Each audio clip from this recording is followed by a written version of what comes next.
A cena já entrou para o folclore do Congresso com uma das mais bizarras da política brasileira. O presidente da Câmara, Hugo Motta, teve dificuldades para acessar a cadeira da presidência que estava sendo ocupada pelo deputado federal Marcel Van Hatten. O presidente Hugo Motta entrou no plenário em meio ao tumulto às 10h15 da noite. 2 horas depois de chegar na Câmara, aliados do ex-presidente Bolsonaro ocupavam a mesa, inclusive a cadeira dele, onde estava o deputado Marcelo Van Hatten, do Novo. Só depois de alguns minutos, Hugo Motta conseguiu finalmente retomar o lugar de comando, em meio a uma gritaria no plenário. Desde terça-feira, parlamentares bolsonaristas ocupavam a mesa diretora da Câmara em protesto contra a prisão domiciliar do ex-presidente Jair Bolsonaro, decretada pelo ministro do Supremo Tribunal Federal, Alexandre de Moraes. Eles exigiam que o presidente da Câmara pautasse o projeto de lei da anistia para os réus dos atos golpistas de 8 de janeiro e a mudança no foro privilegiado para autoridades. No Senado, os manifestantes cobram a abertura de um processo de impeachment contra o ministro Alexandre de Moraes, do Supremo Tribunal Federal. Cenários de um Brasil sem rota, há 423 dias das eleições. Confira no Linha Política de hoje com o professor Márcio Meirelles. Muito bem, professor, mais um Linha Política para a gente poder debater a semana política, os vários fatos que estão permeando aí essas polêmicas que a gente tem acompanhado, discussões quase nunca proveitosas para o brasileiro em si. E essa semana um mau exemplo dado, vem do nosso Congresso, né? Desde a última terça-feira, parlamentares bolsonaristas ocuparam a mesa diretora das duas casas, né? Principalmente na Câmara, em protesto à prisão domiciliar do ex-presidente Jair Bolsonaro. Prisão essa que foi decretada pelo ministro do STF, Alexandre de Moraes. Os parlamentares eles exigiam que o presidente da Câmara, Hugo Motta, ele pautasse o projeto de lei da anistia para os réus dos atos golpistas de 8 de janeiro e, entre outras coisas, também pediu aí a mudança do foro privilegiado para as autoridades. Daqui a pouquinho a gente vai falar sobre essa situação do foro também, né? Brincadeira. Agora, professor, nos nossos áureos tempos de infância, nos seus, por exemplo, o senhor era bom da brincadeira da dança das cadeiras? Porque eu vou ser bem sincero, se fosse por mim eu não conseguiria sentar não, porque era muito lento e ficava sempre atrás da brincadeira. Ontem, que cena ridícula de Hugo Motta tentando tirar o Marcelo Van Hatten da cadeira da presidência. É um espelho do Congresso brasileiro, professor? Bom, o espetáculo que nós assistimos ontem talvez não será o último, né? Ou seja, a composição do nosso parlamento talvez o pior parlamento que nós já conseguimos reunir, né? O pessoal sem informação, né? A gente vê aqui nas entrevistas, quando eles vão, naquelas comissões, né? Quando vai uma pessoa assim, de formação, uma pessoa de cultura, a gente vê o nível deles. Eles não sabem absolutamente nada. Ou seja, são os deputados da internet, né? Que fazem de tudo para aparecer na internet. Mas de conteúdo eles não têm absolutamente nada. Não conhecem a Constituição, não conhecem as leis brasileiras. Enfim, é uma lástima. É o retrato da sociedade brasileira, infelizmente, né? Esse papel do Hugo Motta mostra exatamente que nós não temos líderes, não temos mais formação de líderes. Por quê? Porque não há, a política tornou-se um negócio, né? Um meio de vida. Ou seja, ser deputado é um grande negócio. Então, é isso aí.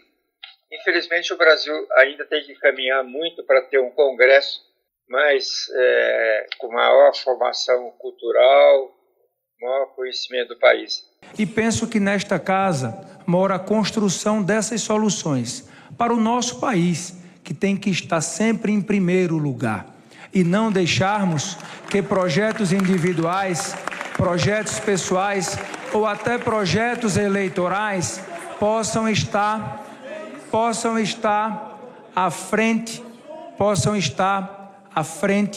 daquilo que é maior do que todos nós, que é o nosso povo, que é a nossa população, que tanto precisa aqui das nossas decisões. Quando você falou da minha infância, né, comparar os deputados de hoje com os deputados de 50 anos atrás, né, em que você tinha aí no Congresso Nacional verdadeiros líderes, né, gente de tradição, gente que tinha vivência política, e hoje você compara, é uma lástima.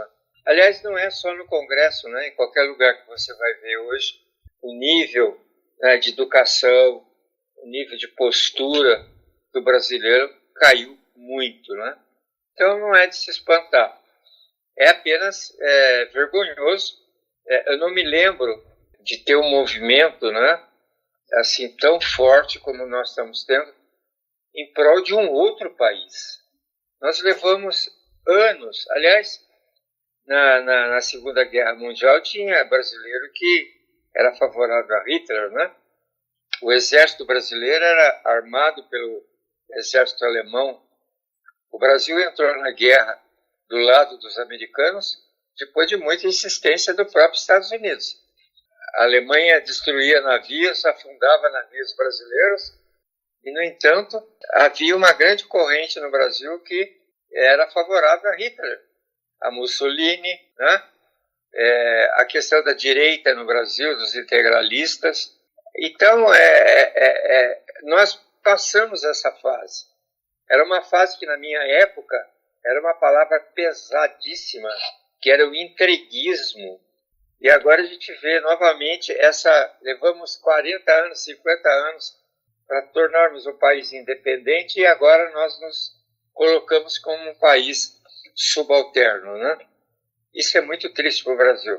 O professor, essas cenas bizarras dos últimos dias, né, pautadas pela ala bolsonarista do Congresso, porque a gente lembra que não só na Câmara, né, tivemos também, aliás, estamos acompanhando também situação no Senado, né, o senador Cid Gomes, do PSB, ele destacou ontem que o presidente Davi Alcolumbre não vai pautar a principal reivindicação dos manifestantes dentro do Senado, que é a abertura de um processo de impeachment contra o ministro Alexandre de Moraes. O presidente disse que questão de impeachment é uma questão, atribuição, uma prerrogativa dele, da presidência do Senado.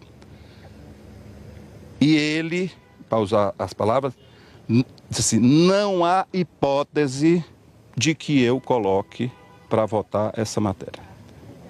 E tanto faz um requerimento feito pela Associação, com todo respeito, dos catadores de lixo de São Paulo, como assinatura de 80 senadores. O processo não diz respeito ao quórum do Senado, tanto faria 80. Então, esse movimento de buscar assinaturas, né, ele deixou claro que não influenciará na decisão dele. Isso é uma prerrogativa dele, que ele exercerá na sua plenitude.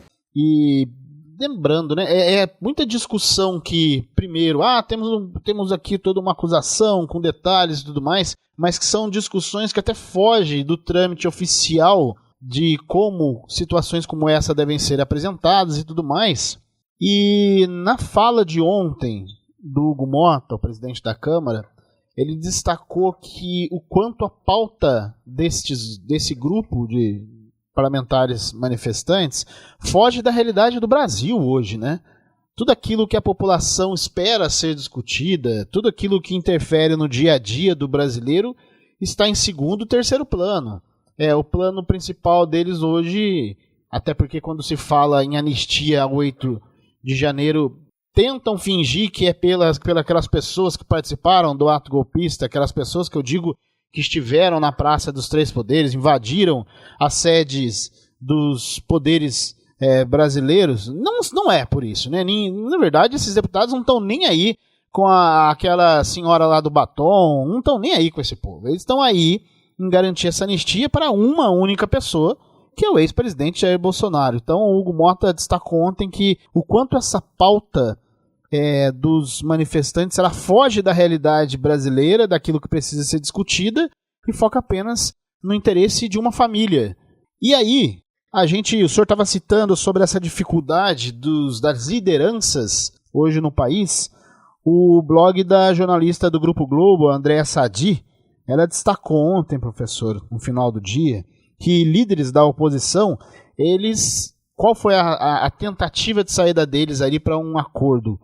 Eles acabaram não buscando Hugo Mota. Eles teriam escanteado o presidente da Câmara e procurado quem? Procurado o ex-presidente da Câmara, o Arthur Lira, para tentar costurar esse acordo. Segundo a Sadi, as informações de bastidores do Congresso apontam que pelo menos 5 lideranças de partidos que estão envolvidos nessa situação se reuniram na sala do ex-presidente da Câmara na tentativa de fechar esse acordo para a retomada do trabalho. E como a gente destacou, o acordo ele incluiria ali a proposta de emenda à Constituição, né, uma PEC, dessas prerrogativas que visa aí, restringir a prisão flagrante de parlamentares, entre outras coisas que eles estão nessa reivindicação, nesses pedidos.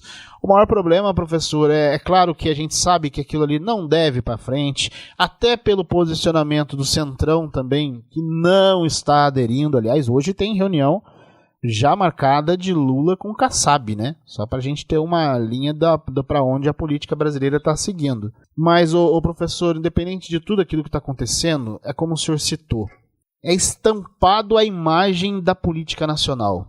A política brasileira, o Congresso em si, é essa maior base em partido único que tem hoje no PL. É claro que a base maior, se você for ver em grupo político, é do Centrão, mas em um único partido continua sendo do PL.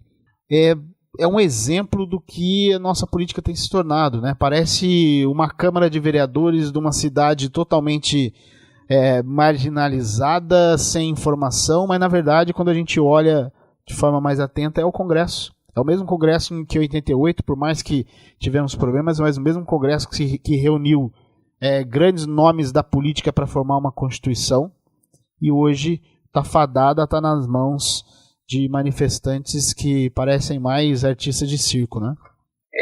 A gente teve uma regressão muito forte, né? Aliás, de cada legislatura o nível tem caído, né? Você veja, não existe mais, assim, vamos dizer, uma coesão entre partidos políticos mais, né? Ou seja, o Kassab está no governo do São Paulo, está no governo federal e apoia o Bolsonaro. Pois Isso é política? Não, isso não é política. Isso é um bando de negociantes que negociam os interesses. O que pode ser favorável numa situação, ele muda, simplesmente ele muda. Ou seja, não tem ideologia. Ou seja, o país não é pensado. Veja quanta a pauta que nós temos hoje no Congresso Nacional para ser discutido. Pauta de interesse da sociedade. E eles simplesmente ignoram.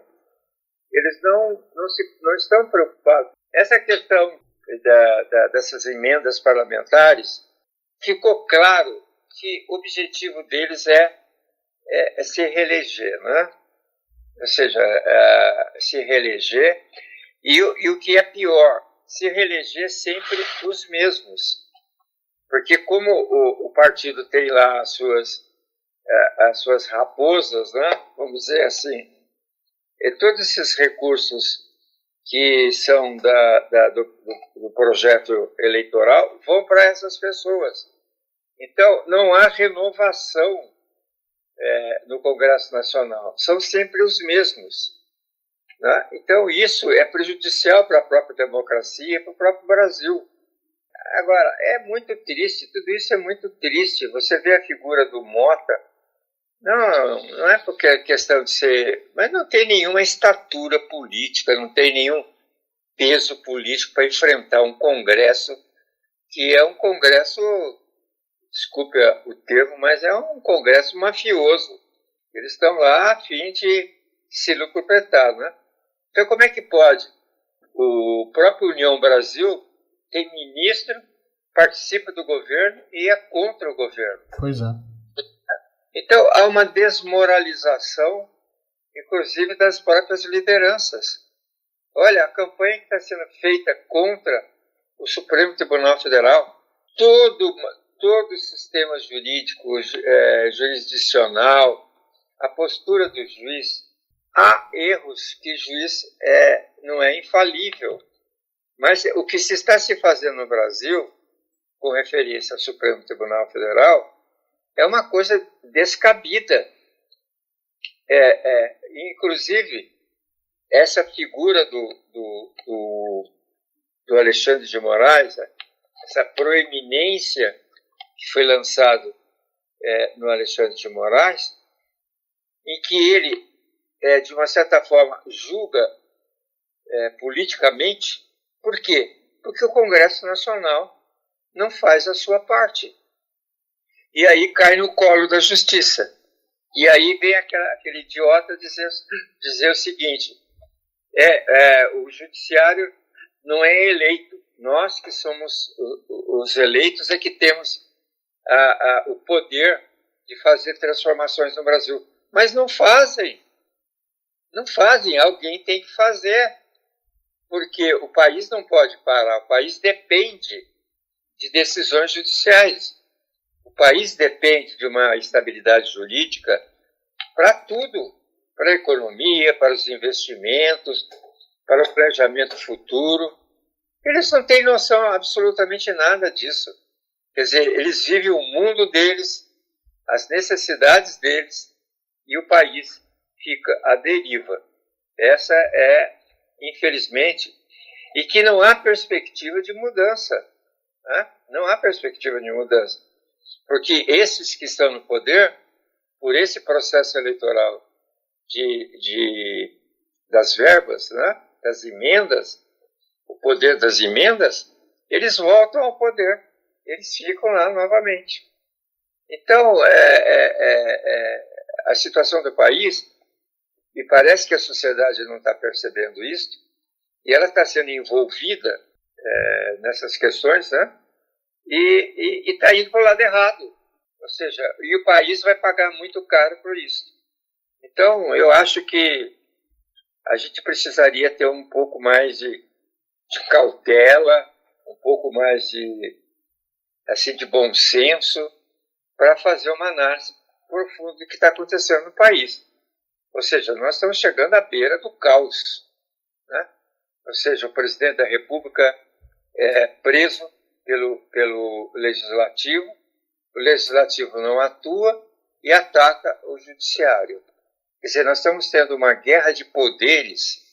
Ora, a democracia é clara. Os poderes são harmônicos e independentes. Não há respeito por isso. Então, é uma situação extremamente caótica o que nós estamos vivendo. E vamos viver isso. Bolsonaro vai ser preso, né? Não tem como ele se safar disso. Tudo isso que ele está fazendo são provocações para se tornar vítima. E as pessoas acreditam em tudo isso. Quer dizer, o que a gente vai fazer? Né? Não tem alternativa. Porque não dá para você pegar o indivíduo e falar, olha, não dá para você conversar, né? Porque não há diálogo. Então, as pessoas repetem aquilo que ouvem e propagam essas narrativas que não têm fundamento nenhum. E o Brasil fica à deriva. Pois é. E por citar essa questão de não ter fundamento, só para a gente lembrar que essa discussão da anistia, mesmo que num cenário de que ela passasse, que ela entrasse em votação e que ela passasse no Congresso, a gente lembra, a perspectiva, isso já foi falado por ministros, já foi falado e destacado por quem acompanha os bastidores de Brasília, que ela não passa no STF. Então é lutar contra, você pautar uma realidade que inexiste.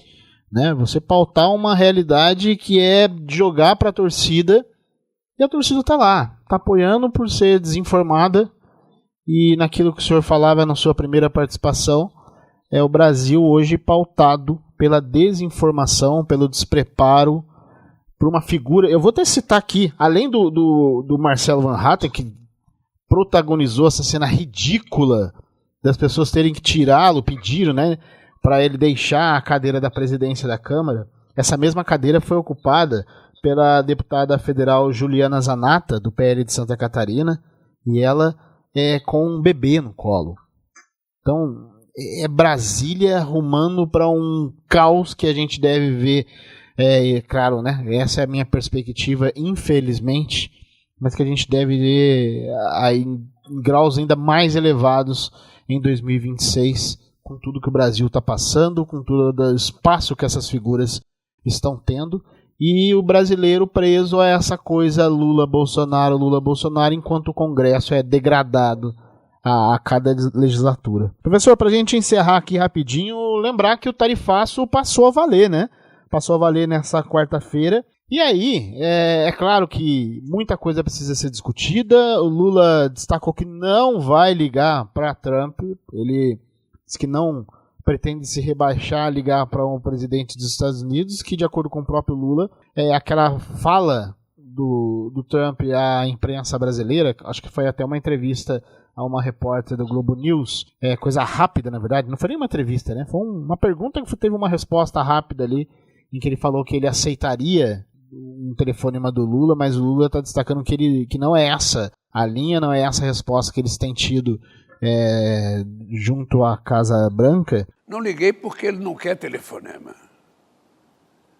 Veja, eu não vou entrar numa análise do por que o Trump falou aquilo. Ele tinha falado um dia anterior, numa entrevista à imprensa brasileira, perguntaram, você vai conversar com o Lula? Agora não. Ou seja, nós estamos com os melhores negociadores tentando negar com os negociadores deles. Então, veja, eu não tenho por que ligar para o presidente Trump, porque nas cartas que ele mandou e nas decisões, ele não fala em nenhum momento em negociação. O que ele faz é nova de ameaças. Mas apesar de tudo isso e do temor dos empresários, que alguns já estão sentindo os reflexos do tarifaço nesse primeiro dia, depois do primeiro dia, né? Ontem eu digo quarta-feira, um dia antes dessa gravação, o dólar fechou com queda de 0,78%. Então, a gente fica ainda a saber qual de fato vai ser o impacto do tarifaço na economia, porque é claro que no primeiro momento vem perdas muito grandes, mas já começa a assinalar se, com relação ao Brasil, o Trump não pode voltar atrás, até porque já há uma pressão interna nos Estados Unidos com relação aos preços e, como a gente disse no último Linha Política, a economia, a inflação, ela fala muito alto para o eleitor americano, lembrando que no ano que vem tem eleição no Congresso norte-americano, né?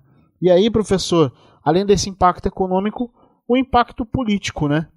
O senhor acredita que hoje Lula deve conseguir bons resultados com tudo isso que a gente está vendo dessa polêmica do tarifaço, ou o presidente pode perder o time, pode perder o cavalo arriado e, em vez de partir para uma negociação ou discussão entre estados, a gente vê o Lula cada vez mais no palanque? Não, eu acho que agora ele tem que ter uma atitude de estadista. Ele tem que descer do palanque. Eu acho que o Brasil, até agora, fez tudo certo. O governo fez certo. Há críticas, né? Porque sempre vai haver a crítica, porque tem alguém que não concorda com algumas coisas. Mas eu acho que todo o que o governo brasileiro fez, eu acho que foi perfeito. Quer dizer, ficou claro para o mundo, não para nós, não para esses idiotas que estão aí, ficou claro que ele está utilizando a questão política para introduzir as tarifas. Ele começa com um erro básico. O Brasil é devedor, ou seja, os Estados Unidos exportam mais para o Brasil. Portanto, quem tem a perder é os Estados Unidos. É lógico, o Brasil vai, na economia de uma maneira geral, não vai ter muito reflexo. Vai ter reflexo na questão das frutas, né? E porque são cooperativas, são grupos pequenos de agricultores que exportam, né? Para os Estados Unidos. Esse sim, porque você não... São produtos perecíveis, né? Você não consegue realocar esses estoques assim de uma maneira mais rápida. Mas é possível você colocar em outros países a médio e longo prazo. Então, eu acho que está claro para o mundo que ele está fazendo uma coisa que, apesar dele dominar a Suprema Corte americana, o Trump, qualquer pleito do Brasil nesse sentido, ou das empresas americanas lá, podem derrubar a tarifa, porque, na verdade, não se caracteriza, dentro da própria lei americana, um risco para a economia americana dos produtos brasileiros. Primeiro, porque nós importamos mais do que exportamos. Então, vai haver, sim, alguns prejuízos, como eu já falei, dessas regiões, né, que estão especializadas em produtos perecíveis.